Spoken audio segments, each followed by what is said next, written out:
পরবর্তী গল্প পাওয়ার জন্য চ্যানেলটাকে সাবস্ক্রাইব করুন। রাতের আকাশটা যখন ধীরে ধীরে বদলে যাচ্ছিল, মেঘের আড়ালে হারিয়ে যায় নিভু নিভু জ্বলতে থাকা চাঁদ। হালকা নীল থেকে মেঘলা ধূসর দূরে থাকাও মেঘ গর্জে উঠেছে, যেন বৃষ্টির আসার আগে তার আগমনীয় সুর। দমকা হাওয়া এসে জানালার কাছে ধাক্কা দিচ্ছে, মাঝে মাঝে পর্দাটা উড়ে গেছে, আবার নরমভাবে পড়ে যাচ্ছে। শীত আসার আগ মুহূর্তেই বৃষ্টি, এই বৃষ্টি যেতেই হালকা হালকা করে শীত পড়তে শুরু করবে। জানালার পাশে রাখা পড়ার টেবিলটাই অগোছালো হয়ে 2-3 বই পড়ে আছে। জানালা দিয়ে আসা হাওয়ার সংস্পর্শে খাতার পাতা নিজে থেকে উল্টে যাচ্ছে। এই সব কিছুর মাঝখানে বসে উদ্যান রাফসাকে অবলম্বন করছে। অদৃষ্টশীলী কন্যার মন সম্পূর্ণ ডুবে আছে বাউলজি বইয়ে। ঘন পাপড়ি যুক্ত চোখজোড়া বারবার পলক পড়ছে। পড়তে পড়তে হঠাৎ চোখ ঝপটে কপাল কুঁচকে মাথায় টানা ঘোমটা সেই কখন দমকা হাওয়ায় পড়ে গিয়েছে। চুলগুলো হাওয়ায় একটু এলোমেলো হয়ে কপালে এসে পড়ছে। প্রথম বৃষ্টির ফোঁটা যখন জানালায় পড়ল, টুপটাপ শব্দটা ঘরের নীরবতায় মিশে গেল। রাফসা হালকা করে চোখ বন্ধ করল, যেন এই শব্দটা অনুভব করছে। ঠান্ডা হাওয়া এসে তার গাল ছুঁয়ে গেল। একটা শীতল নরম অনুভূতি উদ্যান বৃষ্টি সরিয়ে আনল। গভীর কণ্ঠে বলল, হয়েছে। আর কতক্ষণ লাগবে ম্যাডাম? রাফসা চোখ তুলে তাকায়। কথা তৌকির করলো চলে যাওয়ার জন্য, কিন্তু এই খচ্চর লোক কিছুতেই দিল না যেতে। জোর করে বসিয়ে একে একে টপিক বুঝিয়ে গিয়েছে। অবশ্য রাফসা পড়ে আর তালবাহানা করেনি। পুরোটা সময় মনোযোগ দিয়ে পড়া বুঝে নিয়েছে। উদ্যানের পড়ানোর স্টাইল এত নিখুঁত, রাফসাকে মুগ্ধ করেছে। কঠিন টপিকস গুলো রাফসার কাছে নিমিষেই ইজি হয়ে গেল সব। রাফসা নড়ে চড়ে বসলো। উদ্যান হাতের কলমটা ঘোরাতে ঘোরাতে ঠান্ডা গলায় বলল, প্রশ্ন করি ওকে? করুন। ক্রোমোজোম কত জোড়া ও কি কি? এহেন প্রশ্ন রাফসা হতমত খায়। চোখ বড় বড় করে তাকালো উদ্যানের দিকে। উদ্যান কোনো পাত্তা না দিয়ে তাড়া দিল। রাফসা দাঁতে দাঁত চেপে বলে, অভ্যাস লোক। অসভ্যতামি করতে বসেছেন আপনি? উদ্যান কুঁচকে বলে, এখানে অসভ্যতার কি আছে? নাকি সিম্পল একটা টপিকই জানিস না? রাফসা মুখ ঝাপটা মেরে সরিয়ে আনলো। চোখ বন্ধ করে গড় গড় করে বলে, ক্রোমোজোম 23 জোড়া, 22 জোড়া অটোসোম এবং 1 জোড়া। রাফসা থেমে যায়। মস্তিষ্কে বুক ধড়ফড় করেছে। উদ্যান তাকালো চোখ ঘুরিয়ে তর্জনীয় আঙ্গুল দিয়ে কপাল চুলকিয়ে চলেই হেসে বলল। অস্থিরতায় রাফসার হাত পা কাঁপতে লাগলো। গোলাপি অধরযুগল তীর তীর করে সম্পত্তি হচ্ছে। অসম্পূর্ণ তর তর করে বোধহয় বাড়ছে। মুহূর্তেই চোখ জোড়া বন্ধ করে ঢলে পড়ল এক পাশে। উদান পক্ষ হাতে ধরে রাফসা সচেতন মুখখানে দৃষ্টি নিক্ষেপ করল। ঠোঁট বাঁকিয়ে গভীর কণ্ঠে শুধাই। এত অল্পতেই রাফসা কেঁপে উঠল উদানের ভয়েস টানে। টিচার জিজ্ঞেস করলেও এত লজ্জা লাগতো না। উদানের কথার ধরন ভিন্ন ধাঁচের ছিল। রাফসা তা স্পষ্ট দেখতে পেয়েছে। আর এখন কি বলল পূরণ করার একমাত্র উপায়। ছিছি, ভাবতেও শরীরের পশম দাঁড়িয়ে যাচ্ছে। এই পরিস্থিতি থেকে বাঁচতে উল্টো পাল্টা কাজ করে বসল। জ্ঞান হারানোর নাটক করতে হয়েছে। আজ পর্যন্ত একবারও জ্ঞান হারালো না। উদান কুঁচকে তাকিয়ে রইল রাফসার কাঁপতে থাকা পাপড়ির দিকে। পাপড়িটা বুঝতে সময় লাগলো না। ঠোঁট বাঁকিয়ে শুক্র ফাঁসে। উদান খসখসে বিদ্যা আঙ্গুল দ্বারা রাফসার নখ চেপে ধরল। গভীর কণ্ঠে বলে উঠল। উদানের কথা শুনতেই তড়াক করে চোখ মেরে রাফসা চোখ জোড়া বড় বড় করে তাকালো। রাফসার এমন বোকামি চাওয়া দেখে নখ ছেড়ে দিল উদান। রাফসা জোড়া হয়ে বসে নাক ফুলিয়ে বলল, অসভ্য লোক, আপনি আমাকে ধরেছেন কেন? আর এসব অসভ্য মার্কা কথা কোথা থেকে শিখেছেন? উদান কুঁচকে বলে, নিজেই তো ঢলে পড়লেন আমার বুকে, এখন চরিত্রে দোষ লাগিয়ে দিচ্ছেন।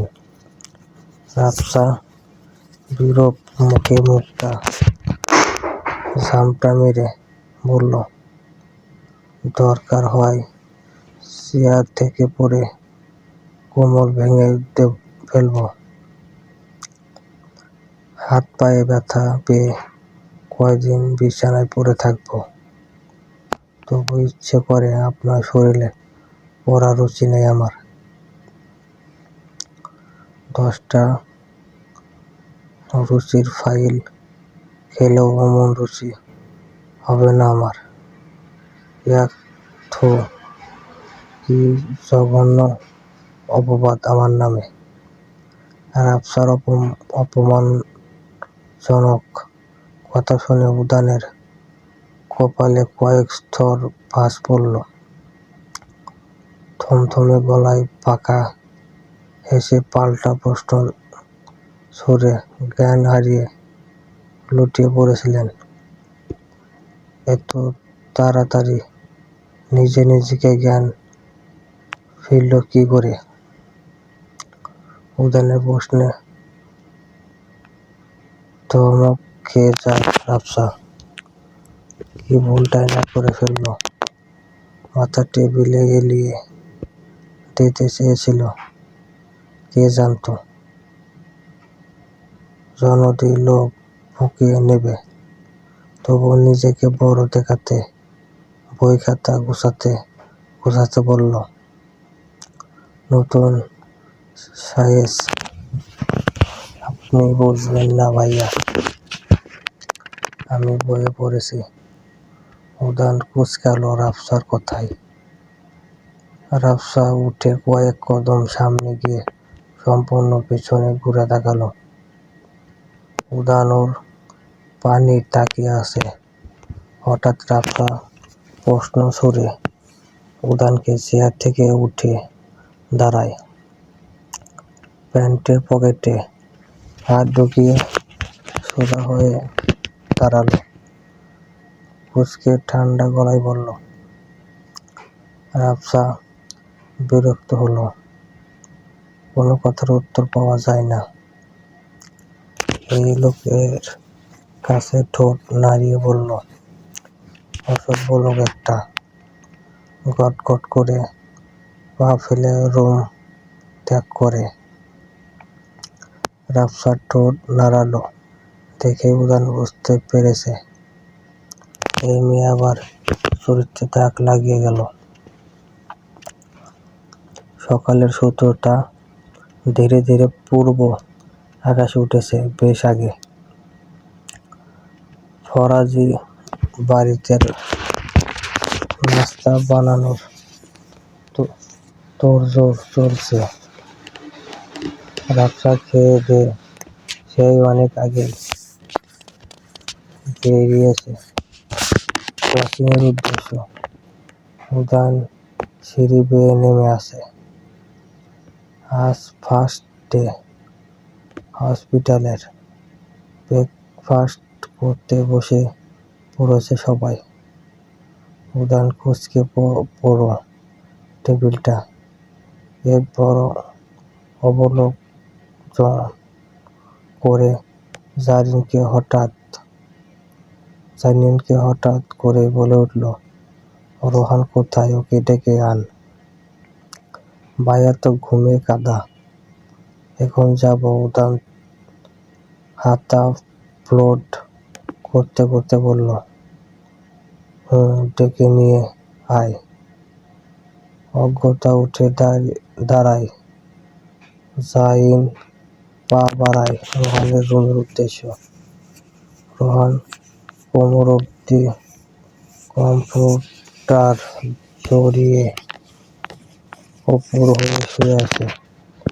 পুরো রুম অন্ধকারে ডুবে আছে।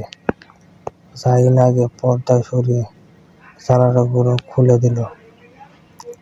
মুহূর্তেই পুরো রুমে দিনের আলো ছড়িয়ে পড়ে। জারিন এগিয়ে এসে রোহানের পিঠে মৃদু চাপড় মেরে হালকা চেঁচিয়ে ডাকে, ভাইয়া ওঠ। বড় ভাইয়া ডাকছে, তবু ঘুম ভাঙার নাম নেই। রুমে বিভোর রোহান। এত ডাক কাছে পৌঁছায় না তার। জারিন বিরক্ত হয়ে এবার কিছুটা জোরে ধাক্কা মেরে চেঁচিয়ে ডাকল। রোহান ধড়ফড় করে উঠে বসে। বেচারা ভয় পেয়েছে। এত ডাকাডাকির কারণে বিরক্ত হয়ে বলল, শীতকালে বেনান্ন যে ঘুম ভাঙিতে তারে মনে হতে দে নাতে পাতে চুয়ারাই কোনো আলার পোলা খুব ঘুম ভাঙিতে আর। জারিন চোখ বড় বড় করে তাকালো। তবু কি বলছে এসব? কি হদ্দে? তাই তোর আলামত আয়ুষ না নেশার বইয়ের জোশ বাজে। রোহান বিরক্তিতে চোখ খুলে কাল রাতের বৃষ্টিতে কি সুন্দর একটা ঘুম দিয়েছে। শীত ভাইব। তোকে বড় ভাইয়া ডাকছে, জলদি নিচে আয়। আমাকে কেন খুঁজছে? খুঁজবে তো অন্যজনকে। জারিন কুঁচকে বলে, কাকে খুঁজবে? রোহান বিছানা ছেড়ে নেমে দাঁড়ায়। গায়ে কাপড় জড়াতে বলল, আমাদের ভাবিকে। ভাবি এলো কোথা থেকে? আসবে কেন একদিন? রাজনীতি আর ঝামেলা এই দুটা যেন এক রের সাথে অনেক সময় জড়িয়ে থাকে। শহরের বাতাসে আজ অদ্ভুত একটা টানটান উত্তেজনা। রাস্তায় রাস্তায় পোস্টার, বানার, অবদানে ক্ষমতার লড়াইয়ের ছাপসম্পষ্ট মাইকে ভেসে আসে স্লোগান। কেউ উন্নয়নের কথা বলছে, কেউ অন্য দলের বিরুদ্ধে অভিযোগ তুলছে। এদিকে সমর্থকদের মিছিল, হাত উঁচু করে তারা নিজেদের নেতার পক্ষে স্লোগান দিচ্ছে। অন্যদিকে বিরোধী দলের লোকজনও চুপ করে নেই। তাদের চোখে মুখে রাগ, ক্ষোভ আর প্রতিশোধের আগুন। ছোট একটা কথার ঝগড়া কখন যে বড় সংঘর্ষের রূপ নেয় কেউ বুঝে উঠতে পারে না। হঠাৎ করে উত্তেজনা বেড়ে যায়, ধাক্কাধাক্কি, চিৎকার, তারপর শুরু হয় ইট পাটকেল ছোড়াছুড়ি। দোকানপাট দ্রুত বন্ধ হয়ে যায়। সাধারণ মানুষ আটকে নিরাপদ আশ্রয় খোঁজে। চারপাশে ছড়িয়ে পড়ে ভয় আর বিশৃঙ্খলা। এইসব কিছুর মাঝেই হারিয়ে যায় আসল উদ্দেশ্য, দেশের উন্নতি, মানুষের কল্যাণ। রাজনীতি তখন আর দেশের লড়াই থাকে না, হয়ে যায় ক্ষমতার প্রভাবের খেলা, যেখানে সাধারণ মানুষের শান্তি সবচেয়ে বেশি ক্ষতিগ্রস্ত হয়। অভিযান রাজীবকে সরিয়ে দাও রাস্তা থেকে। আভিয়ান কুঁচকে তাকায়। কি মুসিবতে পড়ল? যাকে কিনা কতদিন পর শ্বশুর বানাবে তাকেই উড়িয়ে দিতে বলছে। শ্বশুর মরলে যে তার না হওয়া বউ কষ্ট পাবে।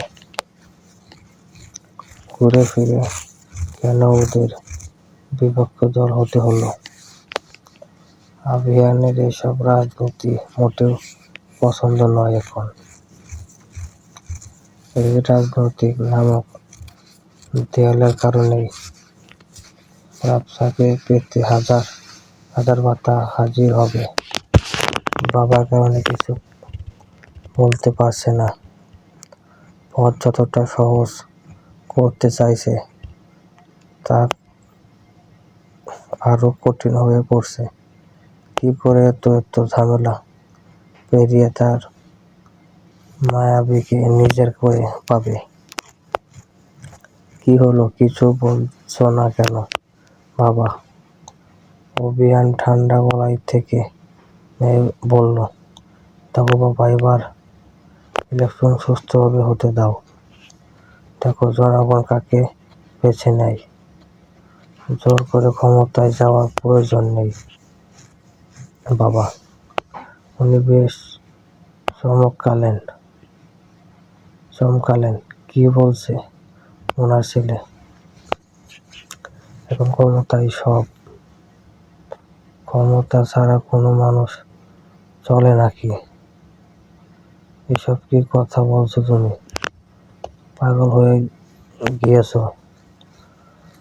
অভিয়ান ঠান্ডা গলায় বলল, বাবা প্লিজ, এসব খুন খারাপি ভালো লাগে না। বেকুবের মতো তাকিয়ে রইল উনি। কি বলছে এই ছেলে? পাগল হলো নাকি? তুমি বলছো এই কথা? তোমার মুখে এসব মানায় না আভিয়ান। I don't care. তুমি রাজীব ফরাজির কিছু করবে না। শত্রুকে এভাবে মেরে মজা নেই বাবা। Try to understand. কুঁচকে তাকালো উনি। ছেলের কথায় আগামাথা কিছু বুঝতে পারছে না। বাপ ছেলের মধ্যে হিসাব নিয়ে কথা কাটাকাটি হয়। অভিয়ান রেগে বেরিয়ে গেল। ভদ্রলোক নিজেও খেপেছে। পাশ থেকে মালেক নামের লোক বলে উঠল, স্যার, আপনার ছেলে রাজীব ফরাজির মেয়ের প্রেমে পড়েছে। কথাটা শুনতেই তড়িৎ গতিতে তাকালো।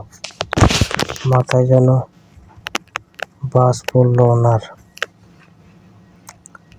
বিড়বিড় করে বলল, আগুনে আগুনে যুদ্ধ করবে।